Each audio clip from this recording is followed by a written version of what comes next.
Today we got a super treat for you. We're talking to Thomas Lundström, which is a creative professional who has been doing product images for many years and are now focused on how AI could speed up that process so that he could create better product images faster. And also in this episode, I'm going to let him teach you what you can do already today with your product images to make them better. So this is a real treat. A naming brother from Finland. It's cool also that we have more Nordic guests. So check out my conversation with Thomas Lundström from Grove Media. Du lytter på Success med netthandel. So, Thomas, cool to talk to a fellow Thomas person. That's always appreciated. Immediately when I meet someone with the same name, I'm just best friends with them. That's just how I roll. Likewise. But we are in a very interesting time when it comes to generating AI images, generating AI videos, etc. You've been doing photography and videography for around 6 years by yourself in Grove Media. And I would like you to just go back to the first few years you were running this, and how was your workflow then versus how is your workflow now the last 6 to 12 months, just to kind of understand a little bit about how you used to work and how you're now working. Yeah. So in the beginning, I started out with doing mostly restaurant and food photography because I had a friend that had recently founded a restaurant here in Helsinki, and he needed someone to take care of the marketing and photography stuff. So I said to him that I'm interested, and there I kind of got my footing into the photography and marketing scene. I didn't have degree in anything or didn't study photography or anything like that. I just was interested in it and learned by myself. So there I caught the bug, so to say. And in the beginning, my workflow, or back then my workflow was quite simple, just testing out a lot of different things for product photography and food photography.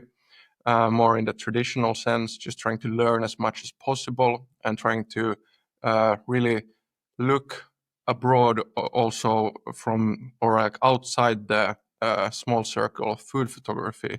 So testing out, for example, portrait photography or drone photography or anything else that I actually could get my hands on, just to learn as much as possible within this creative field. And that has kind of been my mentality all along, just learning.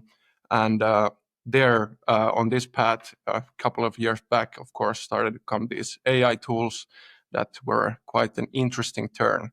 And now lately, during the past couple of years, I've been playing around with workflows of trying to utilize a combination of AI and photography so that I can use, for example, AI backgrounds for my product photography, where I take the photos myself and then use AI tools to create kind of the environment. And then with some basic Photoshop, I try to combine these two to a final product that I couldn't even imagine to create without these AI tools. Yeah. So that's kind of the progression of it. That's cool. And yeah, because one thing I noticed a lot in your content on both, Instagram, YouTube, TikTok, etc., is that it's still a combination of it. I think you say that the model usually delivers maybe 95% accuracy or what you would like to. And then it's a mix of your photoshopping or editing skills mixed together. So it's, if I understand it correctly, it's more of a way to reach a result faster. But also, I remember a couple of years ago on TikTok, it was super popular to have these behind the scenes of people running around with their phones and trying to be creative, throwing berries up in the air and smoke machines and all that stuff. And now it seems it's much easier to just do that the AI way and then combine kind of real things and the AI together. Yeah, I think it's at the same time it's really interesting, but also kind of an identity crisis as a Yes. product photographer because just where it started out when the first like image generator tools like Midjourney were starting to get some traction and stuff like this, I started to play with them quite early, and they were not that great. But at the time, it felt like, wow, okay, here's actually an opportunity to use these tools in a unique way. Because, for example, me, I'm a small solo entrepreneur freelancer in Helsinki, Finland. I can't ever get the budget or or like the opportunity to go and take amazing product photos in a jungle or at a volcano or whatever location you can come up with. But with utilizing these tools, that was suddenly possible. So that was like the aha moment for me that, okay, this actually has some value for me and a value that I can provide for customers as well, that other solo small freelance photographers maybe can't if they are not aware or not utilizing these tools. So that was very interesting. But then at the same time, of course, you're thinking that, okay, that was a couple of years back. Now with the newer models, they're getting better and better. As you mentioned, there are 85% there. Maybe in 1 or 2 years they are 99% there. So it's getting like closer and closer to that. You just need an iPhone and idea, and then you can create whatever you want. Yeah, which in the entrepreneurial part of us is super excited, but also business wise is pretty scary in terms of being actually helping your customers replacing yourself in some Yeah, sort. yeah. And the listeners of this pod are small business owners. They run e-commerce stores, maybe 200, 300,000 a yearly revenue in terms of euros. And in your opinion, where do you think they could utilize AI the most at the moment? Speaking in like May 2025, what do you think are like the biggest wins a small e-commerce owner can do by themselves? Yeah, that's an interesting question. Do by themselves, like let's assume no kind of, or as low as possible, like photography and graphical skills needed. I would say that these, when it comes to the image models specifically, I would maybe try to use them in a way that can just create more visually pleasing content around what you want to sell. So, for example, if you have a product, the challenge at the moment is that if you have a product that you would like to, for example, then with AI generate an amazing sales photo with that you want to list on Amazon or whatever, usually they will mess up the label and text on the product if you just try to force it to create an image with your product. It depends on the product a lot. If it's a really simple label, a really simple product, for example, I did one with my girlfriend's nail polish, which turned out amazing, but that was like a lucky one-off. Most products, it doesn't get right. So you can't really use it as a full replacement for photographers and designers yet, but you can maybe use it as a way to come up with ideas that you can then ask and present to your design team or photographers. You can use it to create background visuals. For example, if you have just your render of your product, a simple product shot that isn't that fancy or doesn't look good on its own, you can create visuals around that with these image tools quite easily. Yes. So there's a lot of ways you can utilize it, even though you don't have the knowledge. But then, of course, if you have some Photoshop and photography knowledge, then it opens up a whole new bucket of things that you can do. Yeah. So to create some of the images that you're sharing online, so for example, you had a Kaya Cosmetics product. Again, I think you're stealing a lot of things from your girlfriend. Maybe we should talk about that Yeah, separately. But yeah. but she has a lot of cool products, obviously, with a lot of cool product designs on it. Yeah. But I think I saw a pink one or something like that. That was like really cool. How long did you use to create that product image? How So much time? it's like the thing about this type of workflow, if you do the thing that I do where you create the background for the specific product and then you take the photo and then just blend it into the environment. So the whole workflow is quite easy and fast to do. For example, the pink one that you were talking about, we can maybe put it on the screen. Yes. That would create or take like a really long time to do in a real studio setting. You would have to build out the studio and get the lighting perfect and everything like that, tweak everything, and then take the photo. So that's like a whole day's, at least like a whole day's photo shoot thing that you would need to go through. But with this Mm-hmm. workflow, you can just sit down and ask the AI for the background that you want. Sometimes you get it in like the first 5 tries, so that takes maybe 10-15 minutes. And then you simply have to try to match your photo of the product in a similar angle. So let's now say that it's just a straightforward shot of your product standing in a nice pink studio setting. Then you simply just need to take a similar photo of your product, and then that takes like, let's say, 10-15 minutes, and then again 10-15 minutes, and you can use some basic, remove the background from the photo and just some basic settings in Photoshop to make it look like the product was actually in that studio.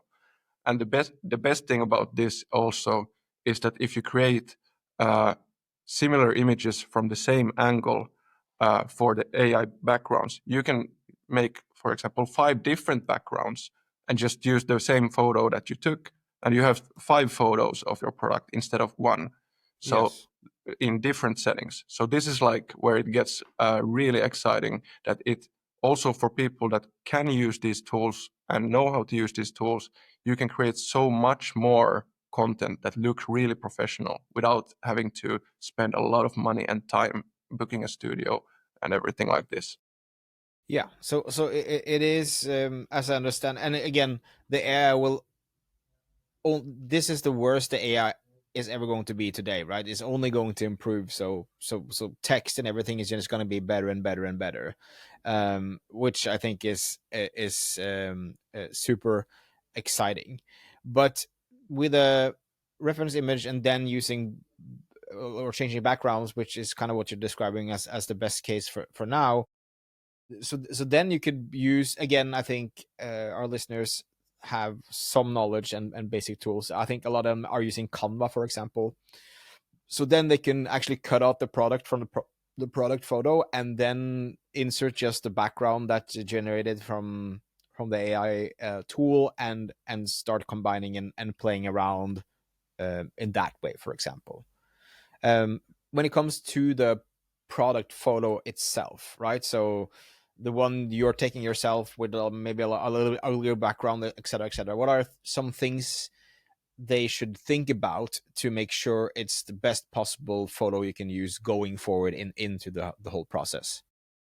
Yeah, so that it's kind of interesting with this workflow and process. It's like kind of the reverse, I would call it, of a traditional photography, where you like have to first build the set and place the product, and then you have to figure out the lighting and everything.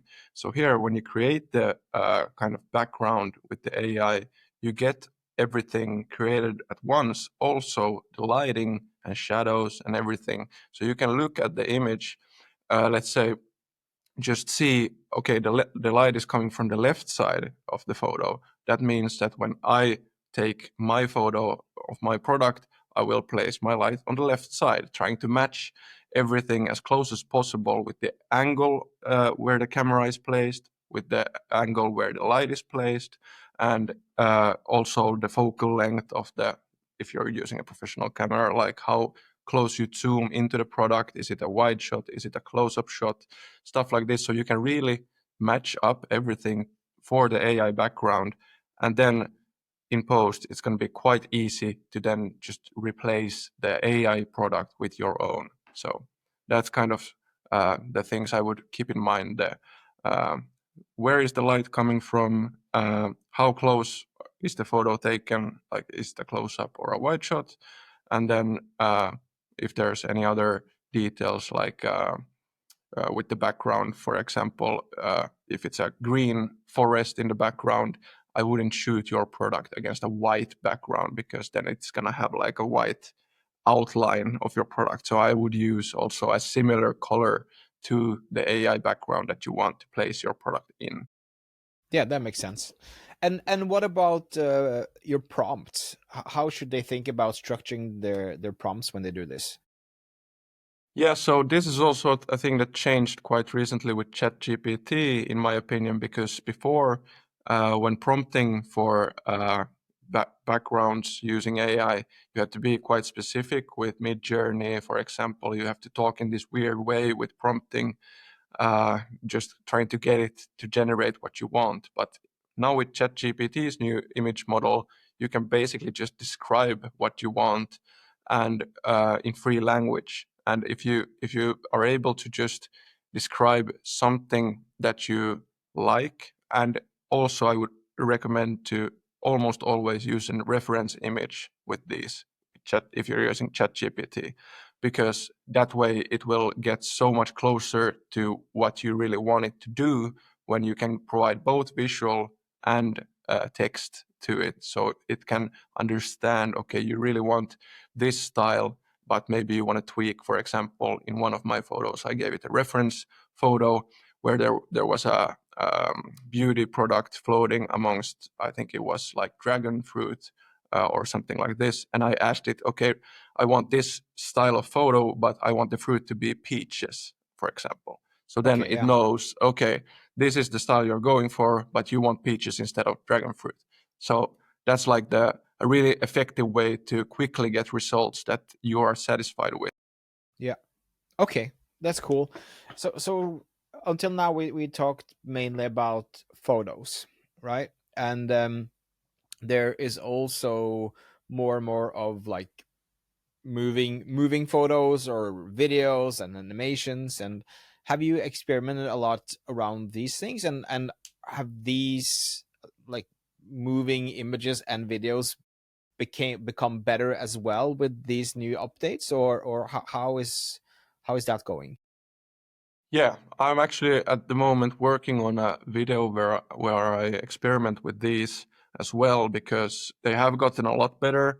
The thing here that's again quite exciting is that if you have a photo, it doesn't even have to be like a AI generated background photo, but for me, for this example, I can generate the AI background and place my own product into that background, and then we can take that final product photo and try to generate a video from that. So not only can you deliver a photo, like a final product photo, you can also deliver like a short, for example, push in of the product in that environment, or a short whatever movement you want to add to that. But I'm still experimenting with these and haven't really found like a smashing hit. It's kind of more difficult with the video side because of the adding of movement. It quite quickly breaks apart if you don't try to be really like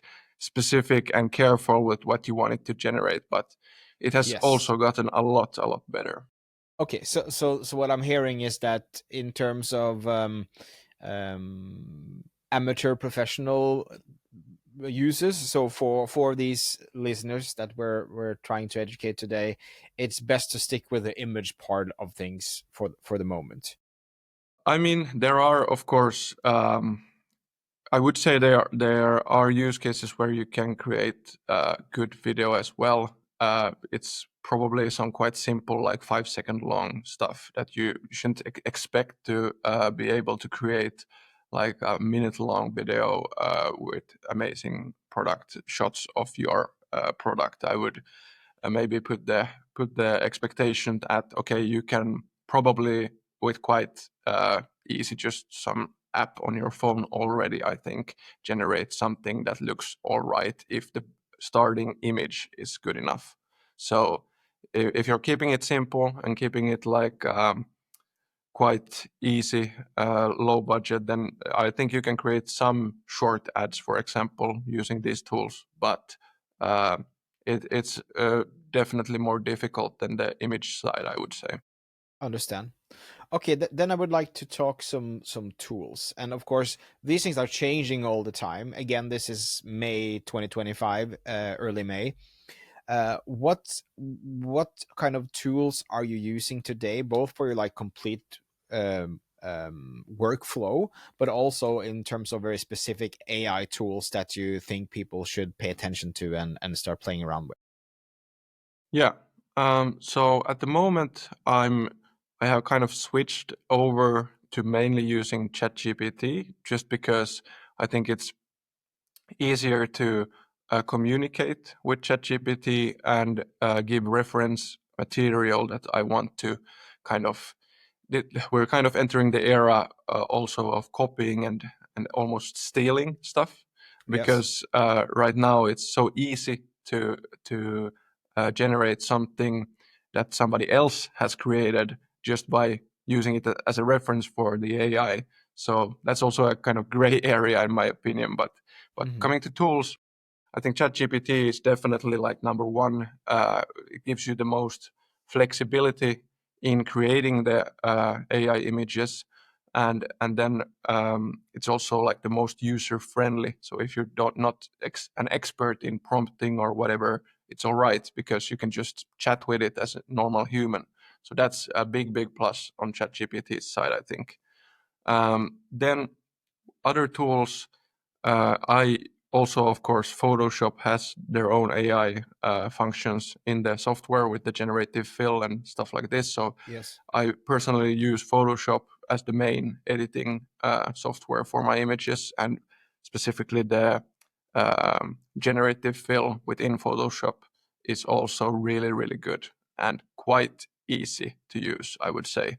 So I would strongly recommend like the combination of ChatGPT and Photoshop because there's also other functions within Photoshop that uh, makes it easy to blend the images together. So that's like the two main ones I would say for images, and maybe a close second to ChatGPT would be Midjourney, which is also an image generator. It's more maybe on the, I would say, artistic side, a bit better, but it's also more complicated to talk with it. You have to be more specific with the prompting and stuff like this.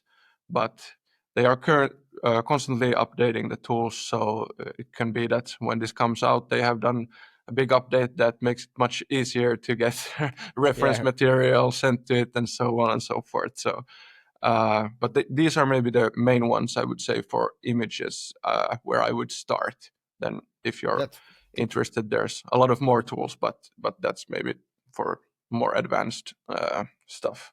Yeah, and I'm also going to leave your link to your YouTube channel in the description of this episode, so they can find you and follow your content. I think you are. Uh, it's really cool how you are updating us and experimenting and doing the work so people can see what's possible. Thanks. The last thing then would like to know is more like future focused. So, if you look 6 to 12 months ahead of time, what are you most excited about, or what are your kind of your prediction of where we are going the next 6 to 12 months in terms of AI and content production?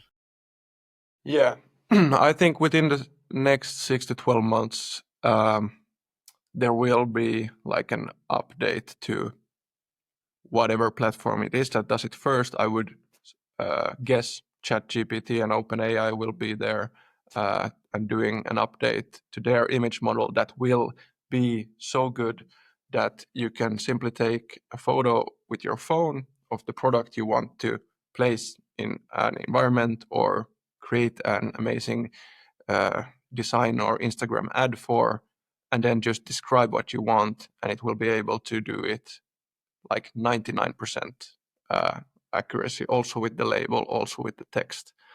that's like my main prediction, because it was such a jump from the image generators before OpenAI came out with their model, that how accurately it was able to generate replications of your product and the label and text.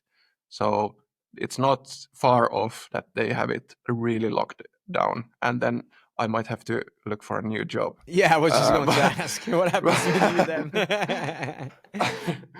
but that's probably like the biggest one. And then I think also the video side will get better and better all the time, and maybe not, maybe that won't be like 99% there, but it will be 80% there almost in 12 months at least. Because just thinking back a couple of, if we look at there, you can Google it also, like what the same prompt gave you from Midjourney's first models to what it gives you today. And that's only like a couple of years back. It gave you like a pixelated mush of nothingness. And then now, for example, it gives you a perfect representation of a lion or a tiger or whatever the prompt was. But that's just a good example of how insanely fast this AI is moving. And it's really mind-blowing. And are you more excited or worried about the future? I'm on the side that's more excited, because I think even though they will become better and better and kind of compete with traditional photographers and designers, it's still the people that are able to use these tools in a creative way and put their own vision into the end product that will kind of win in the end. So yeah, on one side, it will take jobs from people within marketing, photography, and design. But on the other side, if you don't adapt and learn these tools and really try to be on the forefront, then you're definitely going to lose your job. So Words to that's live kind of by. my attitude. Perfect. Okay, Thomas, thank you so much for chatting with us today. Again, I'll leave all the links in the description so they can follow you and keep making that good content. Thank you. My pleasure. And same to you, Thomas. Thank you.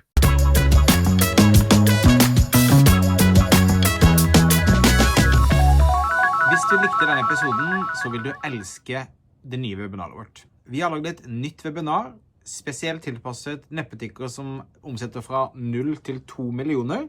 Der jeg samler mine beste råd, tips og strategier for hvordan gå fra 100-lapper til 1000-lapper i daglig salg.